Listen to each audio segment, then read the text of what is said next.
Ako si Linda Walker, isang mahina pero matalinong high school student sa probinsya ng Brookshire. Ang pinakamalaking pangarap ko ang makapasok sa Luminara University, makapasa ng civil service at magka-residency. Pero mababa pa rin ang score ko. Kulang pang high school. 650 sa probinsya ng Brookshire, di nga ako makapasok mismo sa top 1,000. Doon pa kaya sa Luminara? Sakto nung wala talaga ako maisip na paraan. Biglang may dumating na magandang balita. Rich kid pa nga ako sa capital city. Napagpalit pala ako nung pinanganak kami. Miss Walker. Miss Walker! Ay, Dito po.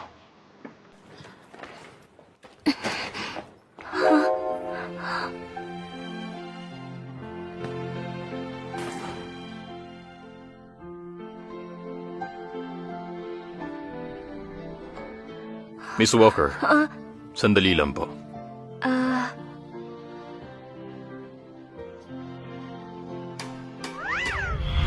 Linda Walker, ginagawa mo? Magda-drop out ka? Ako ang tunay na rich kid sa capital city. Kawawa kasi napagpalit ako nung pinanganak ako. Doon ako magka-college exam. Capital City? Linda, sa mga nobela, laging todo suporta ang mayayamang magulang sa peking anak. Ingat ka, ha? Huwag kang mag-alala. Wala akong pakialam kahit hindi nila ako gusto. Ang habol ko, residency. At hindi pamilya. Pagkatapos ng exam, babalik ako ha. Residency. Heto na ako. Nancy! Nancy! Nancy! Nancy! Nancy! Nancy! Mama, Papa, aalis na lang po ako. Hindi ako bagay sa pamilyang to. Nancy, tama na. Huwag kang matakot. Wala siyang panama sa pinalaki kong anak ng 18 years. Siguradong ito si Mrs. Lewis, ang totoong nanay ko. Dito na lang muna siya. Kahit ayaw namin sa kanya. Pero subukan niyang api-apihin ka. Pag nag-18 naman siya, palalayasin namin siya. Mukhang itong pangalawang kapatid kong si Joseph. Ano ba? Huwag ka nga mag-aasal bata. Mapapahiya pa tayo sa ibang tao. Yung seryoso at kalmado, na may malalim at malamig na boses, siya ang Kuya Charles ko. Ay, ito pala yung sinasabi nilang showing who's boss?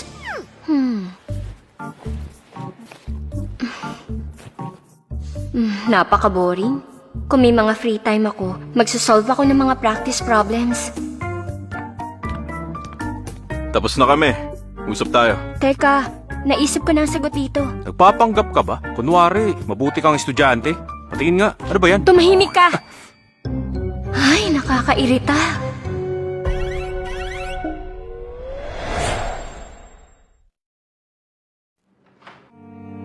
Linda, next time, huwag ka nang mag-aral sa sala. Masyadong mababa ang mesa, di komportable, tsaka hinihintay ka ng lahat. Sorry, akala ko nagkwekwentuhan pa kayo. Wala kasi akong sariling kwarto kaya dito na ako nagsulat. Ba't di mo sinabi na dumating si Miss Lewis?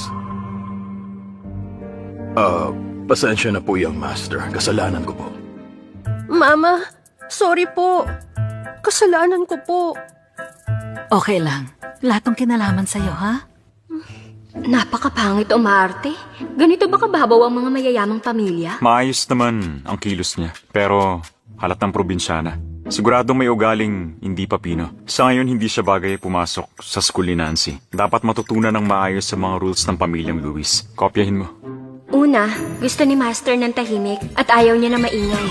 Bawal tumingin ng diretso kay Master. Yumuko ng 90 degrees pag nagsaserve. Pangalawa, 6 a.m. kailangan ni Madam ng sabaw na galing sa spring water. Sa gabi, maghanda ng footbath ng 40 degrees. Pangatlo, gusto ni Miss Nancy ng braised na talong at western food. Ay, 21st century ba talaga to? Sobrang absurd. Parang napunta ako sa loob ng isang nobela tapos binubuli ako.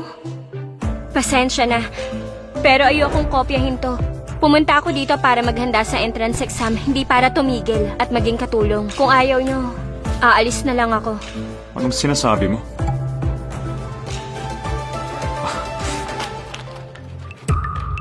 Nagkamali lang ang butler. Naibigay sa iyo ang pangkatulong. Huwag ka na magalit. Kung gusto mo protektahan si Nancy, kailangan mo talaga magsakripisyo. Pwede ba akong humingi ng kapalit? Pwede naman. Gusto ko sa school ni Nancy. Gusto ko sa school ni Nancy.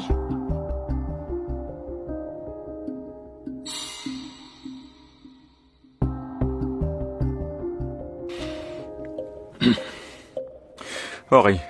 Sige. Dumikit ka lang kay Nancy at huwag kang manggulo. Nabalitaan ko ang mga teacher daw dito. Puro top grads ng Luminara University. Siguradong tataas pa ang grades ko nito. Pa, napag-usapan na natin na mas mahal mo si Nancy.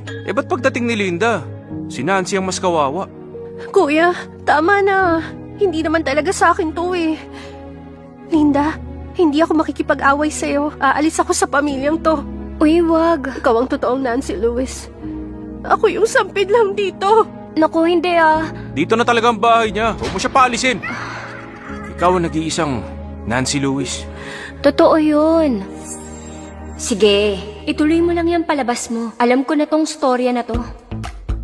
Spring ng ika-4 na taon ni Jubila, Charles, si George Kuya, Taylor na-demote. Hindi to ang bahay ko. Sumunod hindi sa na akin taon, to. kumandang pamamahala Nancy, niya. At ang lahat Huwag kang ay magsalita ng umunlad. ganyan. Kapatid ka namin kahit anong mangyari. Nirenovate niya ang Grandview Tower. Tama, sabay tayong lumaki. Ito ang tunay mong tahanan.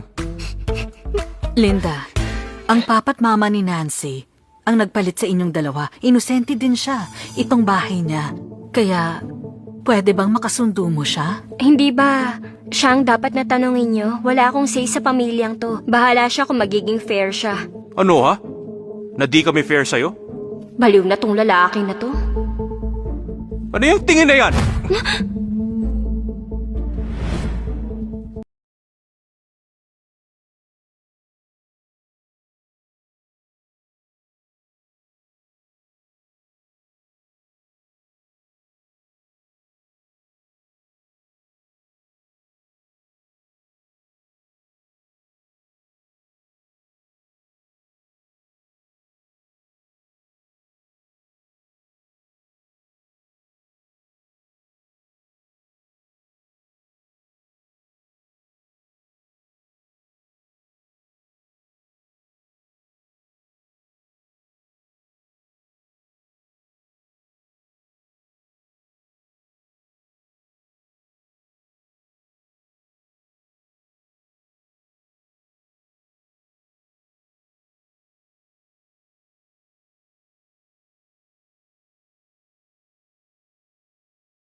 Marami na tayong nakitang kwarto ngayon. Alin doon ang gusto mo?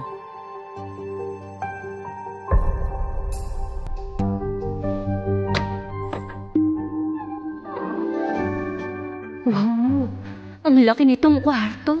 Dun sa bahay ampunan nun, kami ng best friend ko, sa storage lang kami natutulog. Tapos sa school naman, 12 kami nagsishare sa dorm. Dun sa bahay ni Lola, meron akong maliit na kwarto.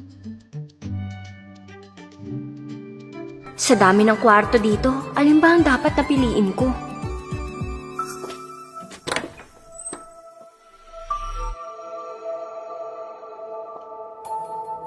Linda, malaki na ang utang ko sa'yo.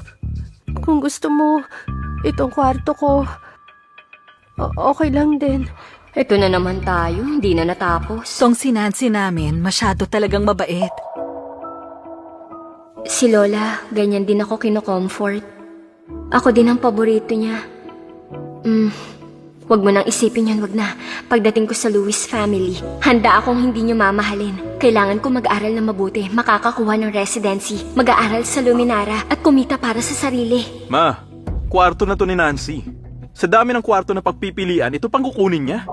Di biro ang pinagdaanan ni Linda, pero babawi tayo sa kanya. Di pwedeng baliwalayin si Nancy. Sa'yo na yung kwarto na yan. Sa susunod, kung hindi ka naman willing gawin, wag ka na magpakitang tao. Hindi Hindi naman, Mama. Hindi ganun.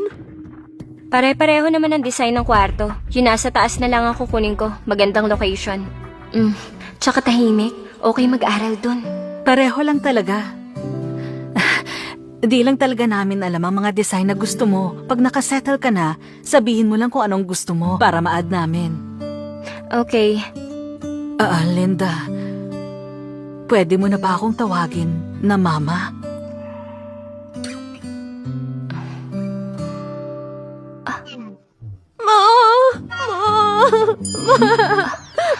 Ba't ka umiiyak, sweetheart? Okay lang. Ang awkward nun, buwisit.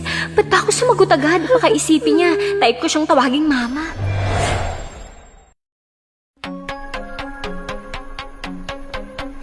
Ay, sa wakas, makakapag-aral na ako sa Capital City. Siguradong tataas na yung score ko ng 700 points. Kuya, nagkamali ako kahapon. Nagalit sa akin si Linda. Gusto ni Papa na sumama sa atin si Linda sa school ngayon. Kailangan ko mag-sorry ng maayos sa kanya. Di ka mali. Huwag kang mag-sorry. Tara, dali na. Ha?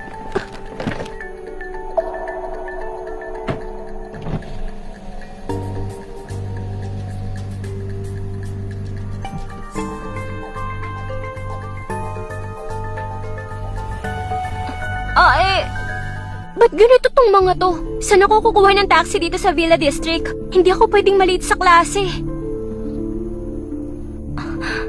Hello, Pa? Grabe tong si Papa. Pinasabay ako sa kapitbahay naming si Ethan Miller. Di ba siya yung type talaga ni Nancy Lewis? Kahit na tinatanggihan niya ang arranged marriage niya kay Nancy.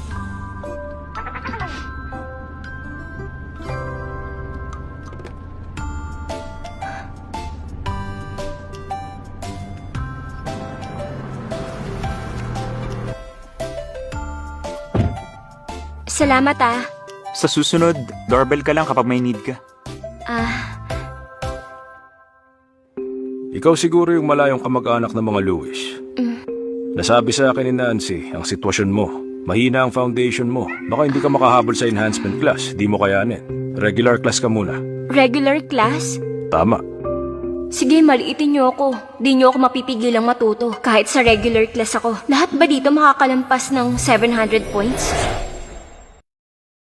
Excuse me, ano pong score for enhancement class? 600. Yung score po ni Nancy Lewis. Art student siya. Mga 30 to 40 pag undergrad. Bale, nasa regular class siya? Nasa enhancement class siya. Magandang score na yun para sa